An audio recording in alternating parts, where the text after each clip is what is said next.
Voilà, nous sommes de retour après notre absence hier matin pour cette édition de nos nouvelles apportées par Intexto, intexto.ca sur les ondes de radio Centre-Ville. Ici à Montréal. Nous sommes également en direct sur Facebook, en direct sur notre site internet intexto.ca et en différé sur WhatsApp et YouTube. Ici Jean-Luc Magoudou. Sur le plan local, on va vous parler de cette activité organisée par PME Montréal. C'était vendredi dernier, une matinée de réseautage où une centaine d'entrepreneurs discutaient entre eux et parlaient également de recrutement de main-d'œuvre dans un contexte de pénurie. Ça, c'est dans le cadre de la Semaine mondiale de l'entrepreneuriat qui s'est terminée vendredi dernier.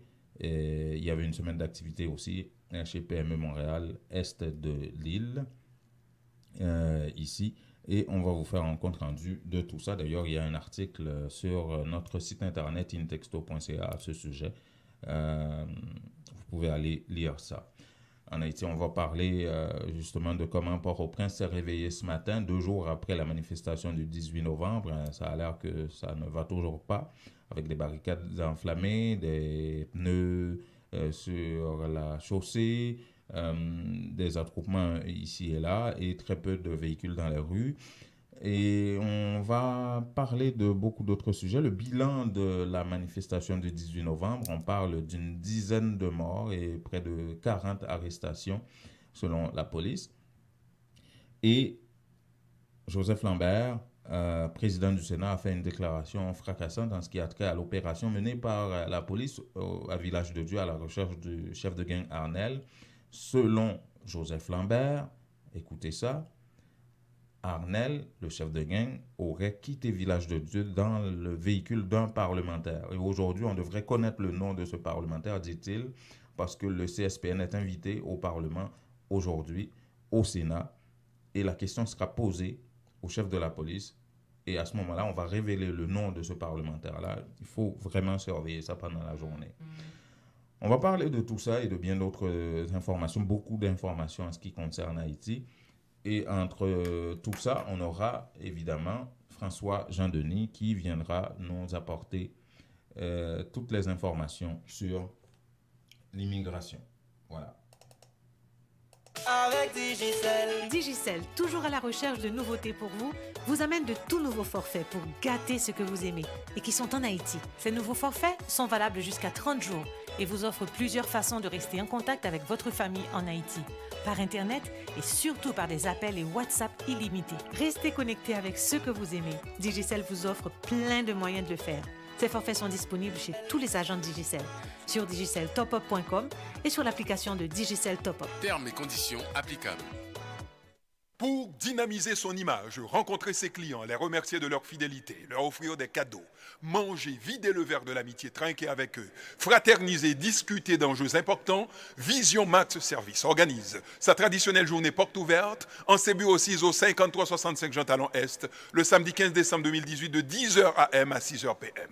Au menu, 3 conférences sur les thèmes tout savoir sur l'immigration avec François Jean-Denis, tout savoir sur les choix de carrière avec l'orthopédagogue et spécialiste Sarah Savoie, tout savoir sur l'intégration avec le docteur Jean Fils-Aimé, ou même qui en visite au Canada, ou même qui c'est étudiant, ou même qui fait une demande d'asile, ou même qui a parents famille dans l'autre pays étranger. Rendez-vous journée porte ouverte, Vision Max Service, son avantage Babac Moustache pour vous. Jour samedi 15 décembre 2018, là prend 10h dans matin pour bout de 6h à souhait. Commanditaire officiel Jimmy Toussaint, conseiller en sécurité financière de chez Industriel Alliance 514 992 31 75. Philippe Gentil, agent immobilier pour vos achats et ventes de maisons, téléphone 514 963 64 23. Maître Edwin Jean-Charles, notaire, pour vos testaments, médiation dans les conflits familiaux, achat et vente de maisons, 514 755 77 03. Madame Francelaine Cadet, de prêt auto la caille facile, pour vos besoins d'auto, de financement, d'établissement, de rétablissement de crédit, 514 353 68 52, poste 144. Et par Unitransfert, pour tous vos transferts d'argent vers Haïti. Vision Max Service, un label de qualité pour des services à la hauteur de vos attentes. 438 876 93 98.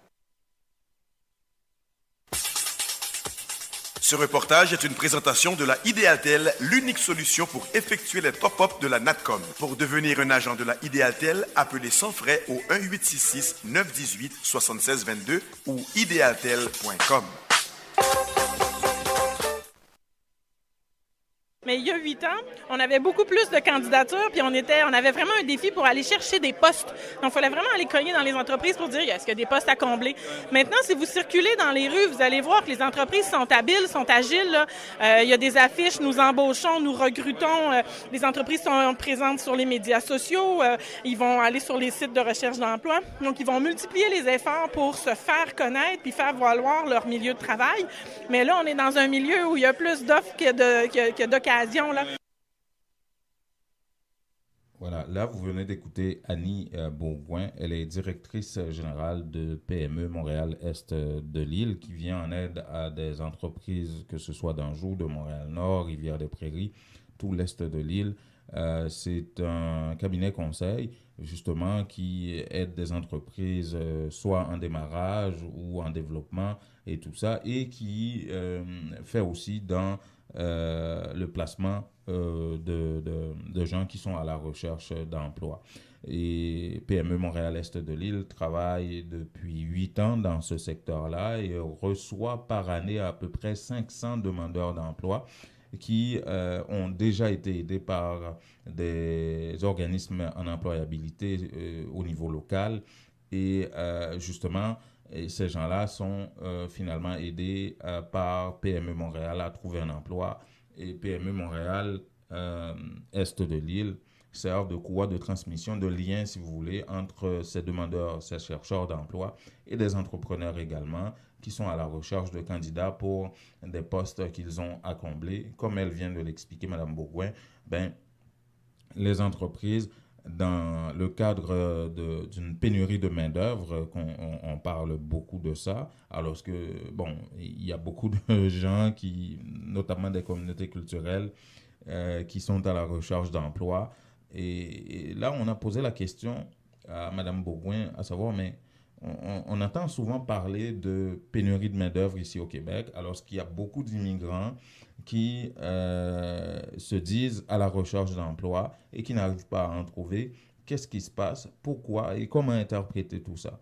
Et souvent, ce qui arrive, c'est que, selon ce qu'elle nous a expliqué, souvent, ce qui arrive, c'est que les entreprises cherchent un profil type et ces chercheurs d'emploi, parfois, ne répondent pas à ces profils-là, ce qui pose un problème majeur.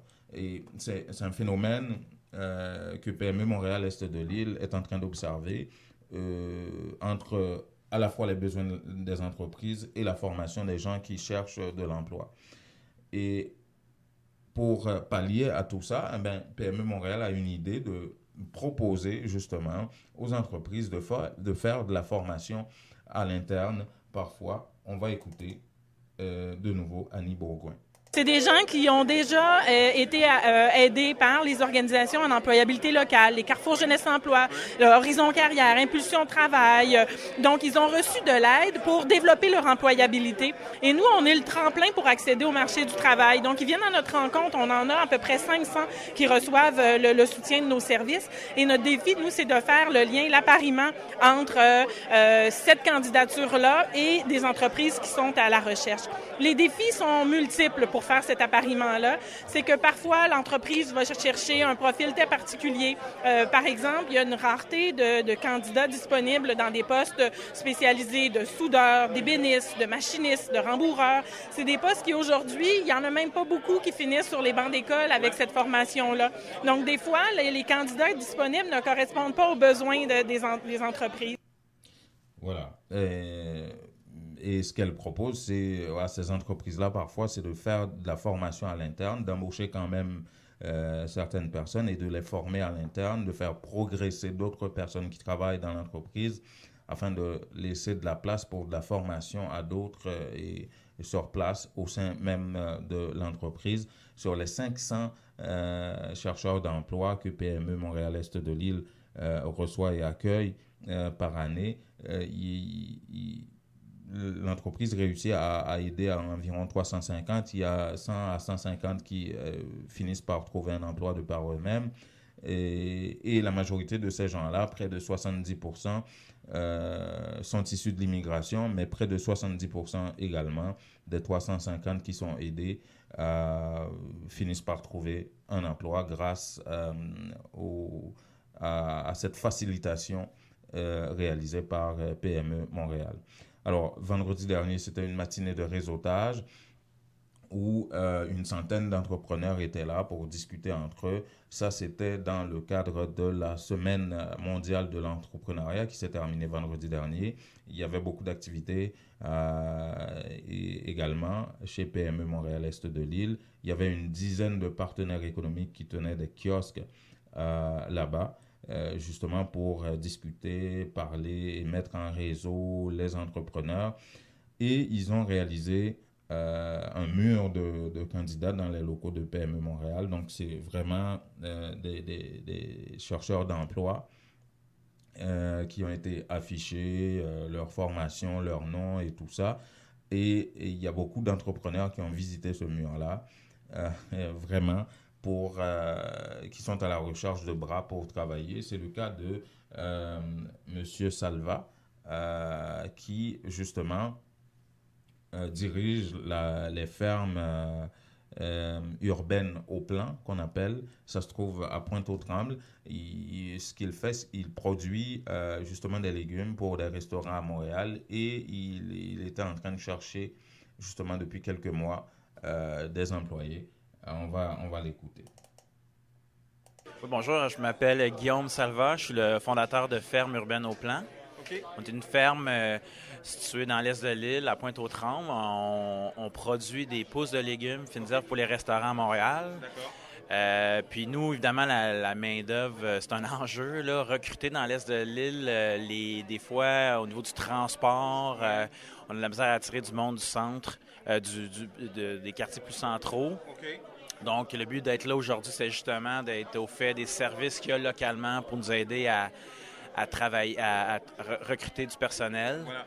Et là, je vois qu'il y a un mur de candidats. Ouais, je suis pas content. Oui, j'ai déjà j'ai 4 candidats qui ont le profil pour ce que je recherche. OK. Vous allez les contacter. J'ai déposé mon bulletin avec de concours là, puis je leur ai laissé mes coordonnées là pour qu'ils me rappellent. On n'a pas accès à leurs informations, fait que espérons qu'ils vont répondre à l'appel.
Voulez-vous devenir propriétaire?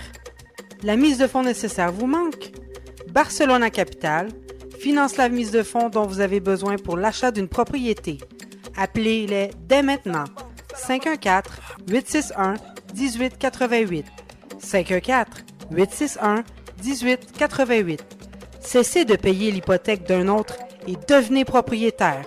Aucune vérification de crédit avec Barcelona Capital. Pour en savoir plus, visitez notre site internet www.barcelonacapital.com ou appelez 514-861-1888. Christin Automobile, spécialiste de Chevrolet Buick GMC depuis 60 ans, situé à Pointe-aux-Trembles, au 12011 Sherbrooke-Est, vous offre 0% d'intérêt sur les modèles de 2018 jusqu'au 31 août. De petits modèles de camions, neuves d'occasion de toutes les autres marques. Appelez Event Suivant directement au 438-501-6889 ou au bureau 514-640-1050. Avec Event Suivant chez Christin Automobile, c'est satisfaction garantie. Appelez-le 514-640-1050 pour bénéficier de 0% d'intérêt sur tous les modèles de 2018. Certaines conditions s'appliquent. Voilà, il fallait faire un petit détour, pause publicitaire afin de retrouver François difficilement ce matin. Non, pas vraiment, Januma, pas vraiment. Bonjour tout le monde, bonjour Januma. Ah ben bonjour, je sais que tu n'allais pas oublier ça, oui. Non, pas du tout, pas du tout. Ouais. Ça va bien? Ah ben oui. Bon. C'est ça, c'est le plus important, même s'il neige un tout petit peu. Ouais, ça a l'air que tu es somnolent avec un rhume en coin, là. Non, pas vraiment. Ça veut dire que c'est ça. Oui, alors, je commence avec les nouvelles. Oui. Il y a une petite bonne nouvelle, c'est que depuis hier, le gouvernement canadien a choisi de suspendre temporairement les renvois vers Haïti. Hein? Oui, vous savez pas ça? Non. Bon. Ah, t'es cachotier? Non, c'est ça. Ça veut dire qu'ils ont choisi de suspendre temporairement les renvois vers Haïti pour au moins 4 semaines. Pour 4 semaines seulement? Oui, et parce que avec la situation qui s'est développée le 18, et puis c'est sûr que ça a fait les manchettes dans la presse internationale également. Mm-hmm. OK? On dit même qu'à Washington, on parle déjà de l'après-Jovenel. Ça veut dire que apparemment ça va vite. Alors, ça il faudra vérifier. Parce que avec les réseaux sociaux, ça... Oui, on dit n'importe quoi. Oui. On dit n'importe quoi et ça part vite. Hein. Oui, c'est ça. Alors, mais ce qui arrive, c'est que on a, comment on pourrait dire ça, on a cette nouvelle-là, c'est que on a appelé plusieurs personnes qui devaient quitter aujourd'hui ou bien demain. Mm-hmm. On les a appelés pour leur dire mais qu'ils peuvent rester pour le moment. Okay. Moi, ce matin, j'accompagne quelqu'un à cette toile. Je vais demander plus de questions pour savoir pourquoi c'est seulement 4 semaines ou bien. On dit pour au moins 4 semaines. Alors, on n'a pas dit si c'est plus que 4 semaines, mais on dit pour au moins 4 semaines. On a fait ça. Et puis, c'est ça on espère que ça va continuer. Ça veut dire que ça va se faire. C'est une décision du ministère de l'Immigration. Généralement, c'est qui prend cette décision-là? Le bureau du Premier ministre? C'est au niveau de la sécurité publique, au niveau de l'immigration, mais c'est surtout ça, rapport à la sécurité publique et l'agence des services frontaliers. Ça veut dire que c'est à partir de là qu'on a ces informations-là généralement. Alors, pour le moment, c'est que moi, je vais avoir plus de détails parce que je m'en vais à une audience là à une rencontre d'ici 8h30. Et puis là, j'aurai plus de détails. Mais ce que, par exemple, les gens devraient faire, c'est de faire plus de pression afin de pouvoir maintenant obtenir, par exemple, quelque chose pour le plus long terme, quelque chose comme ça. Ouais. Mais on ne sait pas vraiment si ça va donner effectivement les résultats. Mais j'ai l'impression qu'ils ont fait ça de façon volontaire, mais peut-être que c'est pas à cause de la pression d'autres groupes. J'ai l'impression, en tout cas. Je vais demander, puis je vous dirai demain matin comment ça se passe. OK.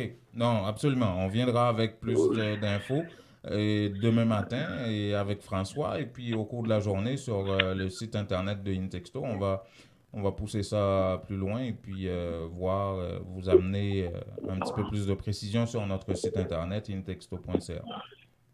Oui. Ensuite, comme autre nouvelle, on sait que on a parlé de l'arrivée dans les demandes d'asile. Ouais. Ça s'élève maintenant à 28 000 personnes comme arriérés. Pourquoi on parle de 28 000? Parce que généralement, la commission fonctionne avec près de 20 000 demandes par année. Ça veut dire qu'on a à peu près 20 000 demandes et là, on s'organise pour pouvoir ça veut dire traiter les dossiers, etc. Mais cependant, on est maintenant à plus de 48 000 et ça veut dire que on dit ça vraiment, ça déborde et puis on arrive à traiter par trimestre, ok? Par trimestre, on traite à peu près 1100 demandes. Ok. Alors, imaginez 1100 demandes par trimestre. Oui, on a fait venir d'autres commissaires.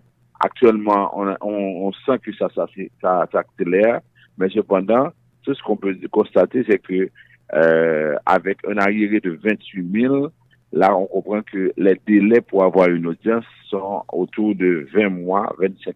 Donc, 28 000 demandes qui sont en retard de traitement, c'est ça? Oui, un arriéré de 28 000 dossiers. Et puis, si on regarde tout le système au niveau de la commission de l'immigration, on dit que il y a presque 60 000 dossiers en traitement.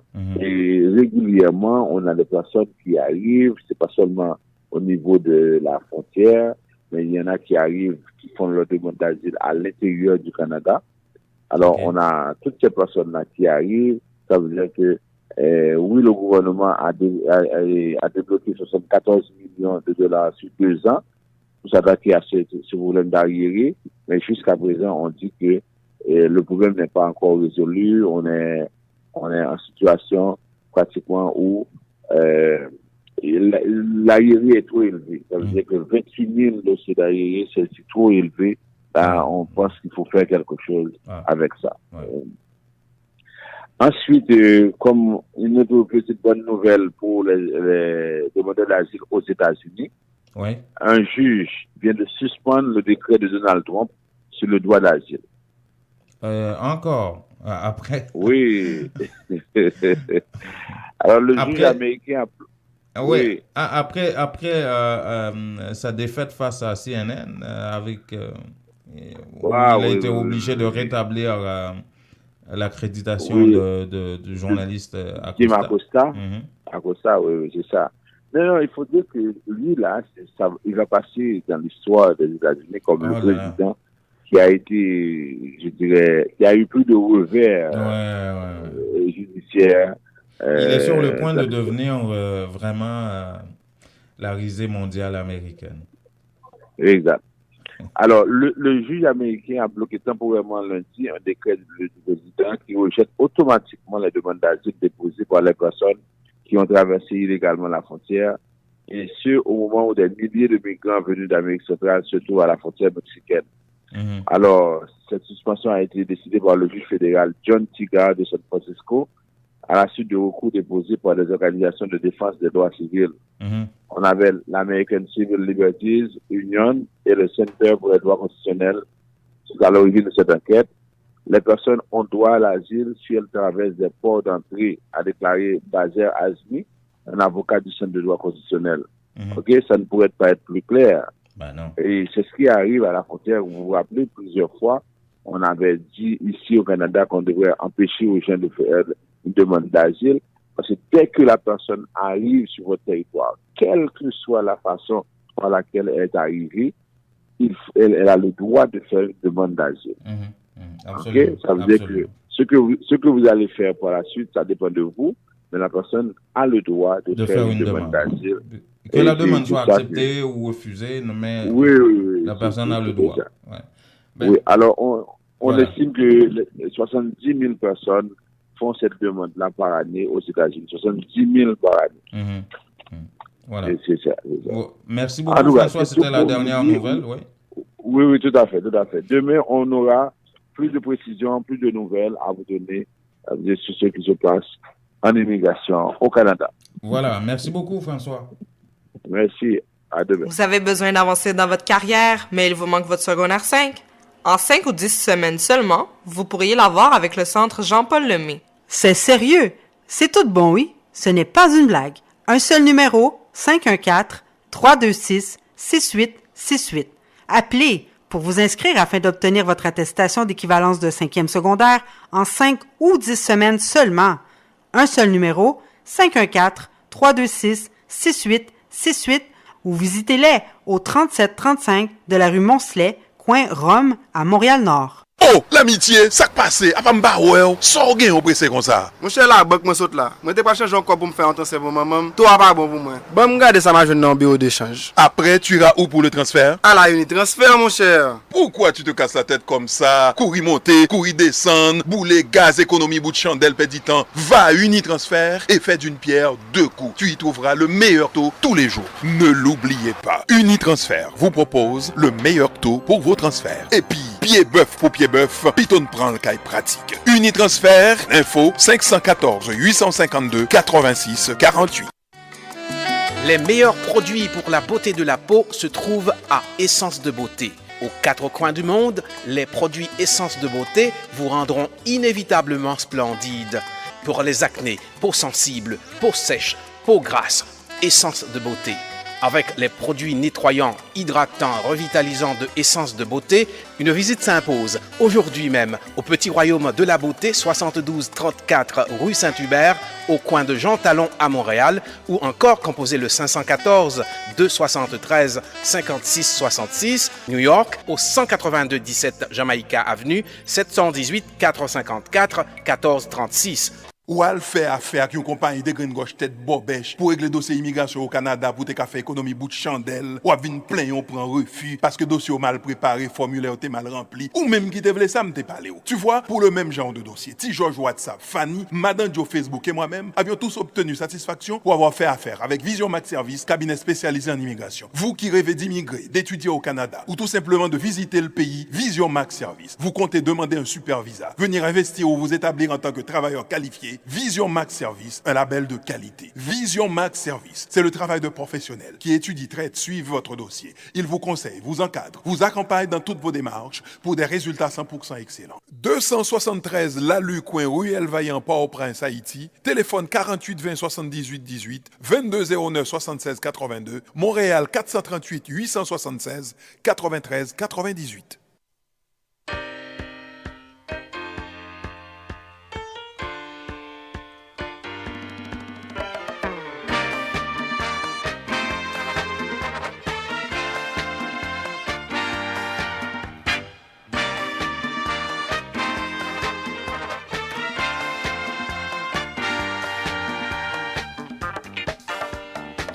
Voilà, il est 7h29, oui. Assez tôt, on va commencer avec les nouvelles d'Haïti parce que j'en ai à partager avec vous ce matin. D'abord, on va commencer par le bilan du 18 novembre présenté hier par la police. 9 morts. 9 morts, mais la police reconnaît qu'il y en a eu seulement 3 qui étaient en lien avec la manifestation du 18 novembre. Les 6 autres morts par balle seraient survenus lors d'incidents et en dehors du contexte du 18 novembre, mais toujours est-il une dizaine de morts et près d'une quarantaine d'arrestations et beaucoup de blessés encore une fois. Oui, on s'attendait à ça, comme le 17 octobre dernier, 18 novembre allait finir et se passer dans le sang également. Et je vous fais écouter tout de suite l'un des porte-parole de la police nationale, Gary Desrosiers, avant de revenir sur une situation qui se déroule à Cabaret, pas loin de l'hôtel du Cameroun, à Saint-Christophe, qu'on appelle, 2 étrangers qui ont été blessés par balle. Enfin, ça s'est passé entre dimanche et hier lundi. On reviendra sur cette information avec la mairesse adjointe de Cabaret, Vanine Féfé. Mais en attendant, voici le bilan présenté par la police nationale hier. En Nazon, zone Caravelle, gagné un jeune garçon qui mourit par balle par un inconnu qui en cavale. Échange de tir avec la police au niveau Grand Ravine. Un groupe monde tenté entrer dans le commissariat, te gain présence SWAT et ils ont empêché d'entrer et ça a provoqué justement une situation de tension côté que bandits ont tiré et la police même pour protéger tête et protéger le commissariat tiré tout.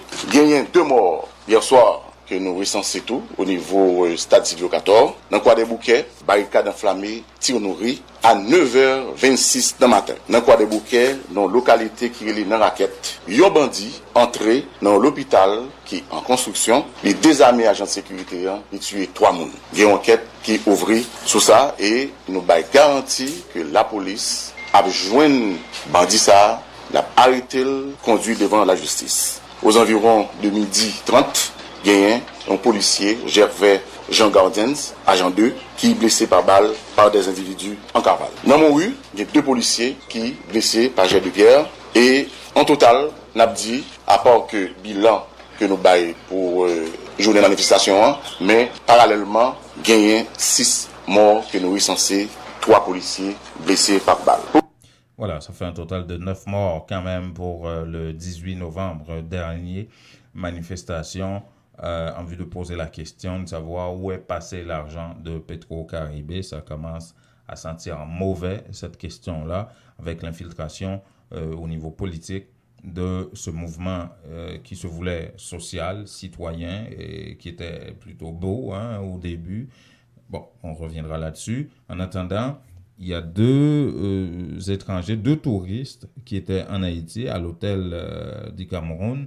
Ça, ils ont été blessés par balle sur la nationale numéro 1 en quittant du Cameroun pour aller prendre l'avion pour retourner chez eux. C'est la mairesse adjointe de Cabaret qui confirme l'information, Vanine Féfé. Et ça s'est passé à Saint-Christophe, pas loin, entre du Cameroun et entre Cabaret et Port-au-Prince, justement. Et voici la mairesse adjointe Vanine Féfé. Non, on ne pas au courant combien de blessés, parce que les faits qui passé à nos pas là, le commissaire pour de parler, c'est une unité spécialisée, le boy, qui était capable de témoigner en toute sécurité pour aller à gérer. Les gens qui blessés, c'est pas balle? Pas balle. Mais ils n'ont pas de temps et dépouiller mounio de affaires. Par contre, c'est de temps dépouiller. C'est dans quelle zone bandit ça a opéré? Dans bloc Saint-Christophe là, dans 70. Est-ce que bandit yo même yo opéré dans zone ça souvent? Oh, c'est un l'air que c'est mon passé. Si c'est lavage au fait, même pour 17 là tout, c'est même c'est pour ça il y a tout quand il y a un dérapage et puis même il y a tout abrité, il y a fouillé monde, qui est monde, il y a cette qualité ça.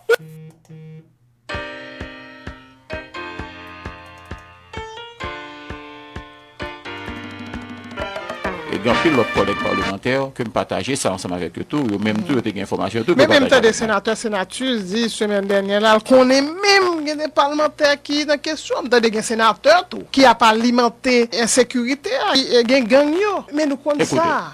Marie-Lucie, maintenant on institution ça relé grosso modo parlement mais versus Sénat de la République. Autant que faire se peut. Au niveau du Sénat de la République, nous nous posons problème dans toute quantité. Et d'ailleurs... Qui l'a posé là? Nous posons problème. À huis clos? Non, nous posons problème. Nous ne pouvons pas qu'on y a là dans bien caché l'ombre. Il faut que nous disions vérité autour de ça qui est véritable pour nous. De quoi il parle le président de l'Assemblée nationale et le président du Sénat, Joseph Lambert? Il parlait du chef de gang Arnel, qui contrôlait Village de Dieu et qui contrôle à distance probablement ce village-là. Vous vous souvenez, il y a plus d'une semaine, la police est intervenue dans ce village à la recherche de ce chef de bande. Même son ombre, on n'a pas trouvé. Or, hier, Joseph Lambert affirme sur les ondes de Radio-Vision 2000, au micro de Marie-Lucie Bonhomme que vous venez d'entendre, que Arnel a pu quitter, Arnel Joseph de tout son nom et de son vrai nom, a pu quitter Village de Dieu dans le véhicule d'un parlementaire. Et Joseph Lambert affirme qu'aujourd'hui, parce qu'aujourd'hui, le CSPN, le Conseil supérieur de la police nationale, donc le directeur général et les inspecteurs et tout ce beau monde-là, doit se rendre au Parlement, au Sénat. Et Joseph Lambert promet de poser la question au directeur général de la police nationale, qui selon lui est au courant du nom et arrive à identifier le véhicule et connaît c'est qui le parlementaire. Et Joseph Lambert dit connaître son nom aussi. Et il promet de révéler ce nom aujourd'hui au cours de la séance. Il va falloir attendre ça. Mais il affirme aujourd'hui que Arnel Joseph a pu quitter Village de Dieu dans le véhicule à vitre teintée d'un parlementaire. Est-ce que c'est un sénateur ou un député? On ne le sait pas. Mais il affirme que, justement, le chef de gang a pu quitter là-bas. Voici Joseph Lambert. Vous imaginez que l'information que nous avons fait nous comprendre que Arnel, la police, t'est occupé l'espace là. Arnel, pour te déplacer, pour te quitter zone là, c'est une machine parlementaire que le monter et puis le quitter zone là. Il faut que nous posions problème ça. Parce que gang yo pas capable alimenter tout par des gens qui ont dans le pouvoir. Il faut que le directeur de la police là, quand même, faut qu'il gagne information ça. Il faut qu'il baille vérité à une séance publique par devant radio et télévision et pour dire qui machine, qui numéro, qui monde qui te prend Arnel qui est là avec lui. Parce que si problème ça va pas poser comme ça, dans toute crudité à nu comme ça, pour que la population sache qui monde qui a fait manipulation, qui a créé instabilité, déstabilisation dans le pays, eh bien, nous pouvons prêts pour sortir. Même c'est là, mais c'est poser problème. Il faut que nous rapatrier question et poser problème rabattre sur un institutionnel. Autant de fois que les institutions n'ont pas qu'à jouer rôle, ils doivent jouer. Pour qu'on ait qu'à quelques niveaux qu'on y ou pas qu'à jouer de, faut qu'on pas jouer de impunité de la part de instances qui gagnent pour réprimer. Autant de fois que ça n'a pas fait et autant de fois que nous avons gagné pour nous souffrir de ça et la population en premier à souffrir. Voilà, Joseph Lambert. Maintenant, je vais vous inviter à écouter justement un reportage de Diego Charles sur l'enquête qu'a menée la Fondation J'ai éclairé, FJKL, avec Samuel Madistin, ancien député, ancien sénateur et avocat militant aujourd'hui, mais aussi Marie-Hélène Gilles, ancien du RNDDH, et qui dirige la Fondation J'ai éclairé aujourd'hui par rapport à ce qui s'est passé à La Saline. Vous vous souvenez, personne n'était capable, ni la police ni le gouvernement, personne n'était capable de nous dire ce qui s'est passé. Le secrétaire d'État à la communication, Eddie Jackson-Alexis, vous vous souvenez, avait affirmé dans les médias que le commissaire du gouvernement allait dépêcher un juge de paix pour aller faire le constat et mener une enquête pour justement apprendre à tout le monde ce qui s'est passé. On attend toujours des nouvelles, le gouvernement ne nous dit rien. Et c'est justement la Fondation J'ai éclairé qui a mené sa propre enquête et qui confirme qu'il y avait, selon la Fondation, 15 morts à La Saline et qui explique de fond en comble ce qui s'est passé et pourquoi. Voici Diego Charles.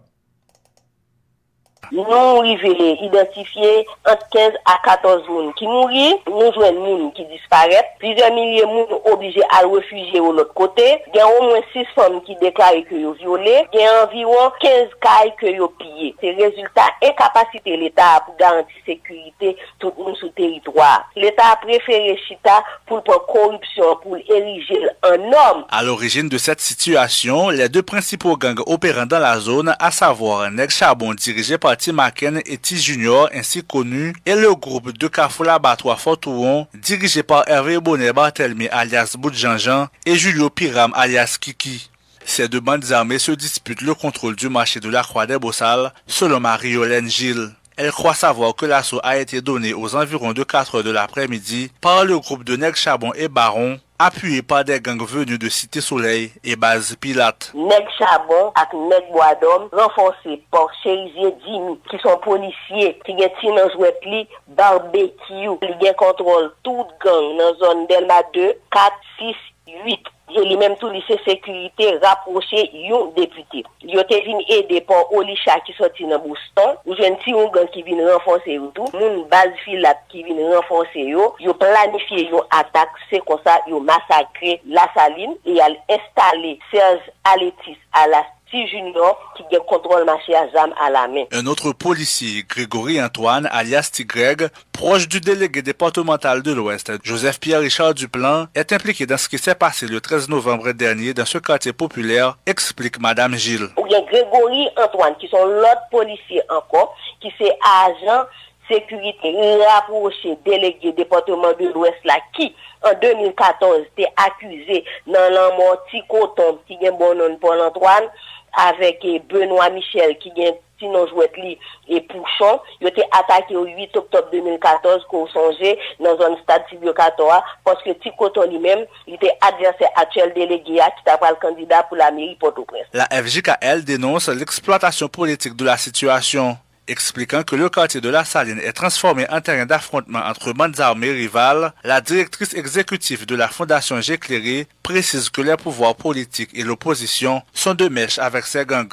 Serge Alexis, alias T Junior, qui c'est Nèg Boisdom, lui-même, il proche parti haïtien tête calée. Et il proche tout délégué départemental de l'Ouest là, qui c'est Joseph Pierre-Richard Duplan, tandis que Julio Piram, alias Kiki, avec Hervé Bonnet, Martelmi, bout de Jean-Jean, ils même le proche opposition, particulièrement député Mulien. Quand il y a des autorités qui entrent dans la zone, ou toujours, ouais, Nèg ça qui gagne contrôle de la zone, Kalchita ensemble avec pour capable faciliter l'entrée. Une dernière visite qui était faite au journal c'était le premier ministre Jean-Henri Séan avant 17 octobre là, même qui était facilité, c'était ancien député Anel Bélizer, mais ça n'a pas arrivé parce que le premier ministre n'a pas même été capable de descendre machine. Voilà.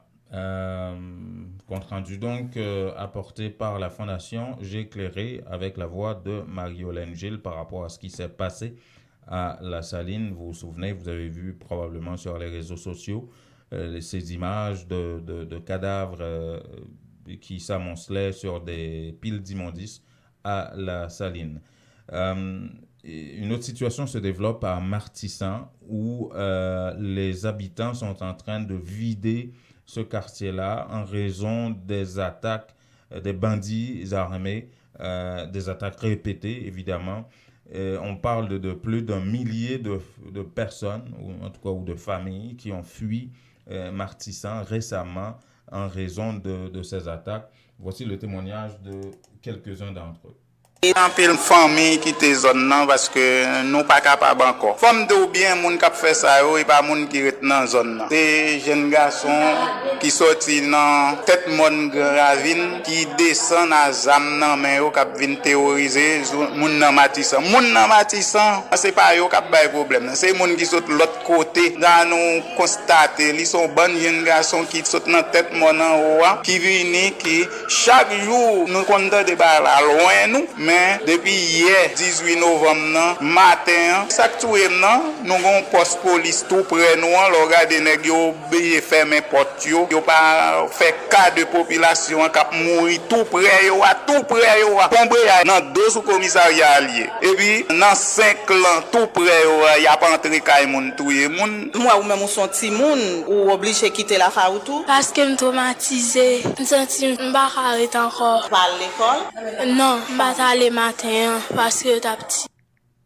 Voilà, ça c'est la situation à Martissan. Bon, maintenant parlons de Vertières. Vous vous souvenez, 18 novembre, pour faire un retour sur le 18 novembre, Jovenel Moïse a dû annuler sa visite traditionnelle. Généralement, les chefs d'État se rendent à Vertières le 18 novembre. 18 novembre, c'est quoi? C'est la fête des Forces armées d'Haïti. Or, Jovenel Moïse a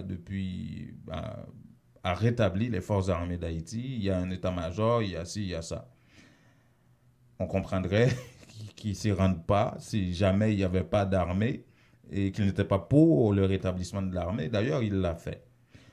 Mais Jovenel Moïse a choisi de ne pas se rendre à Vertières en raison de menaces, justement, proférées par qui? Moïse Jean-Charles, qui, vous vous souvenez, avait descendu le drapeau bleu et rouge pour hisser le drapeau noir et rouge qu'il dit appartenir à Dessalines. Or, les historiens disent que non, hein, vous vous souvenez, on en a parlé.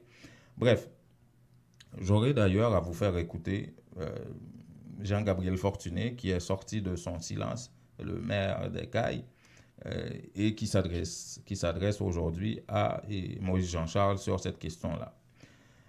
Et justement, Jovenel Moïse n'est pas allé à Vertières et Moïse Jean-Charles, quant à lui, jubilait et disait dans les médias « Ah, on a réussi, On avait interdit à Jovenel Moïse de venir ici et il n'est pas venu, on a réussi. Alors là, il était tout content.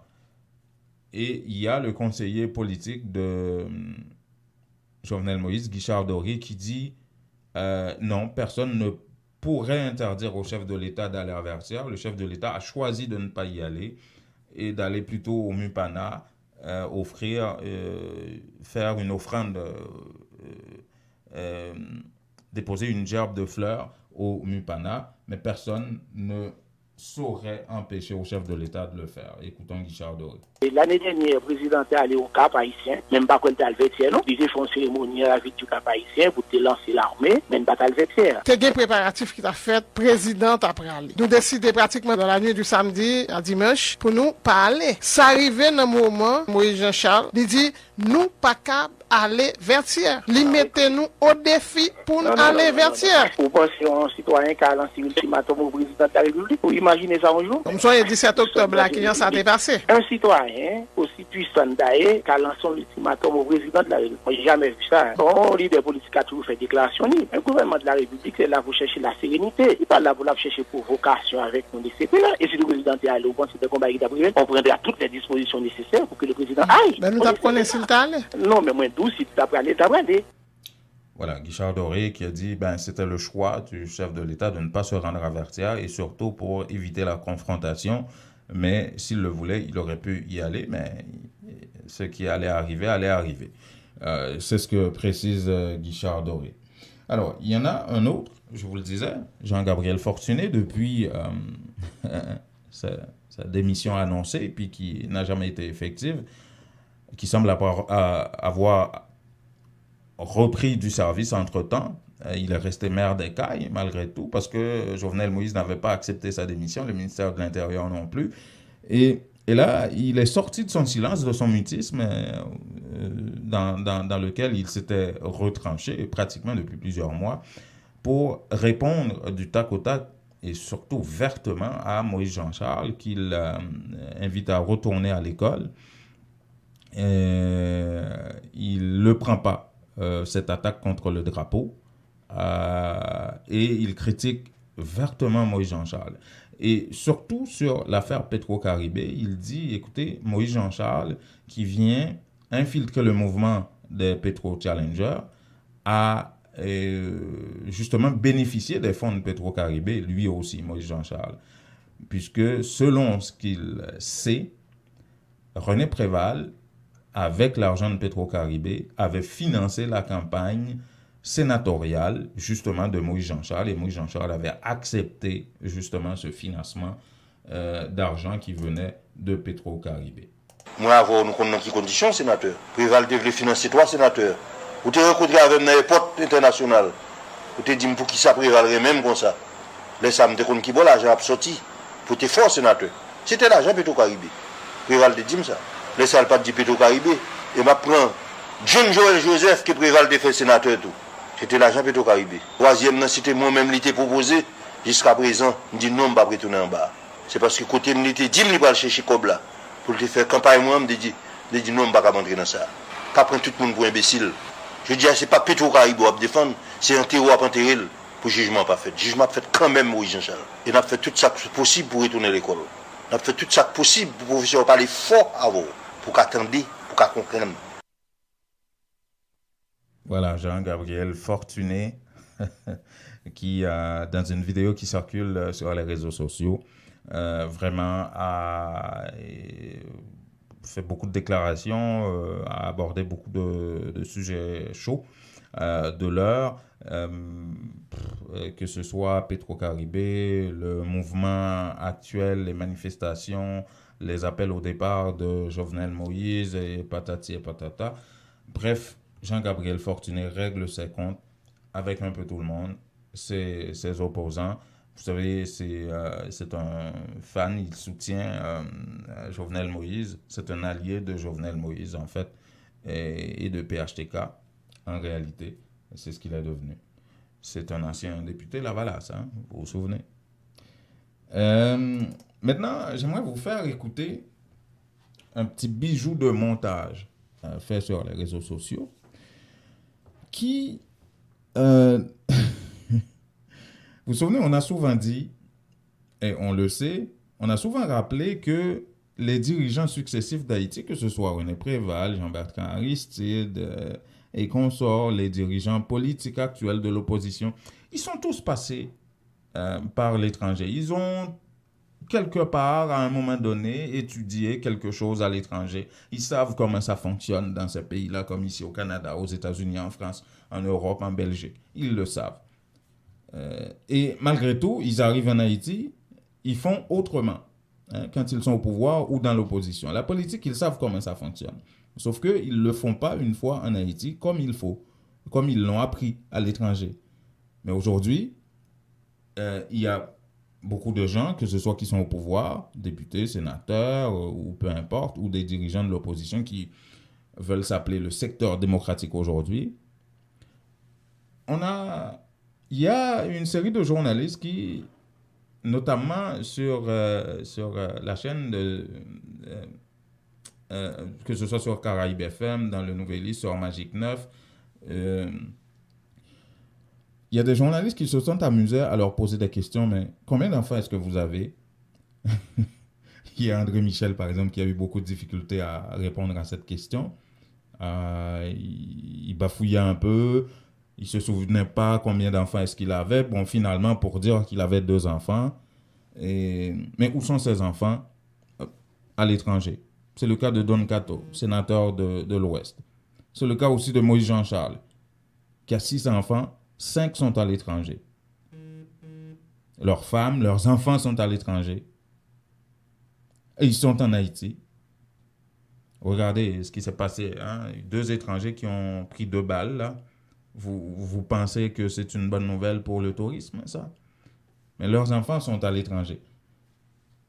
Les réseaux sociaux ont fait un joli petit bijou de montage avec tout ça, ces questions et leurs réponses. Comment est-ce qu'ils traitent le pays? Quel intérêt est-ce qu'ils ont à ce que le pays fonctionne, puisqu'ils n'ont personne dans ce pays-là? On seul petit ou gain, sénateur? On seul petit? Merci. Sénateur Cato? Pardon? On seul petit ou gain? Non, je gagne qui dans l'université. Ok. Ça dans l'université à Haïti, lui-même?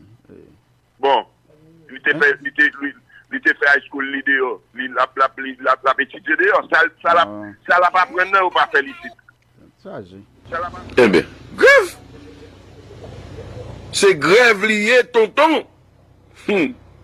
Grève liée!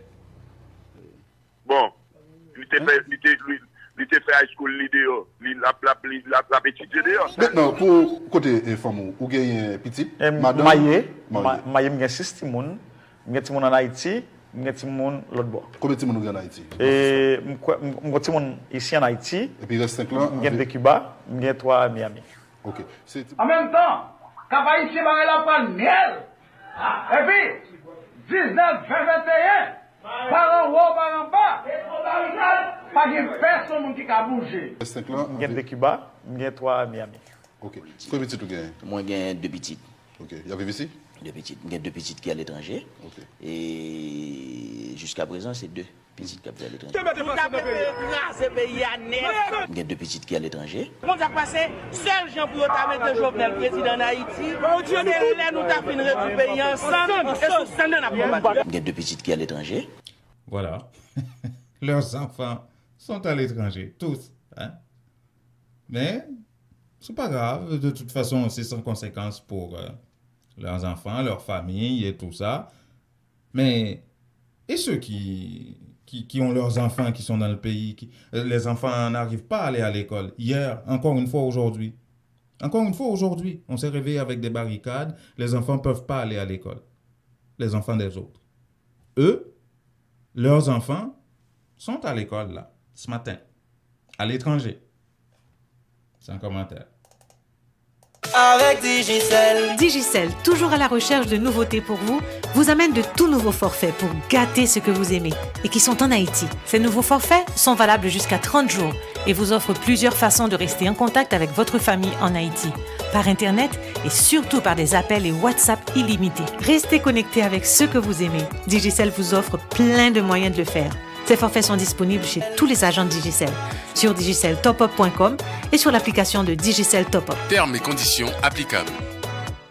Pour dynamiser son image, rencontrer ses clients, les remercier de leur fidélité, leur offrir des cadeaux, manger, vider le verre de l'amitié, trinquer avec eux, fraterniser, discuter d'enjeux importants, Vision Max Service organise sa traditionnelle journée porte ouverte en ses bureaux 6 au 5365 Jean Talon Est, le samedi 15 décembre 2018 de 10h AM à 6h PM.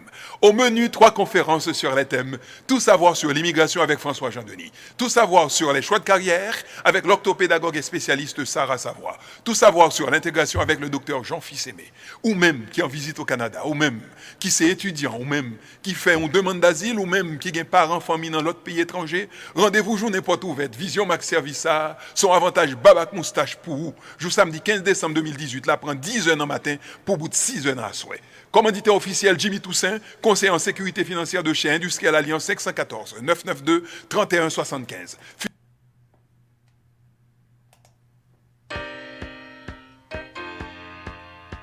Voilà, c'est la fin de cette édition, mesdames, messieurs. Bonne journée.